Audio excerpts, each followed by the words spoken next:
Question Covid, on répond aux questions que vous vous posez, que vous nous posez sur la Covid. Je suis avec le professeur Gilbert Deray. Gilbert Deray, je dois aller rendre visite à mes parents, par exemple, qui sont âgés. Combien de temps à l'avance dois-je me faire tester pour être sûr de ne pas les mettre en danger? Alors, c'est une question très intéressante et la réponse ne va pas être si facile. Je ne crois pas que ça repose essentiellement sur les tests. Ça repose en fait sur ce qui s'est passé dans votre quotidien.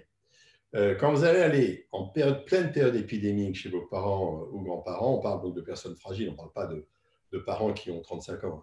Vous devez garder les masques quand vous irez les voir. Vous devez vous laver les mains, le gel hydroalcoolique. Vous devez garder les masques, éviter de toucher partout. Si vous avez été cas contact ou si vous avez vu des gens que vous ne connaissez pas, vous n'y allez pas. Vous attendez de savoir si vous êtes contaminé ou non. Pourquoi? Parce que même si vous faites un test, vous n'allez pas en faire tous les jours. Donc, à moins que vous me disiez que vous allez faire des tests tous les jours avec un coton-tige dans le nez, vous ne serez jamais sûr que vous soyez réellement non contaminé. Donc, moi, ce que je vous conseille, c'est surtout de prendre des mesures de protection. Alors maintenant, demain, si je dispose des tests antigéniques pour tout le monde, si j'en ai plein, et que chacun chez soi peut se tester, ce sera un bon moyen en cas de doute d'aller effectivement vérifier qu'on n'est pas contaminé avant d'aller voir un proche. Et enfin, je dirais que ce qu'on vient de dire est particulièrement important pour les personnes dans les EHPAD, donc les plus fragiles. N'abandonnez aucun geste barrière.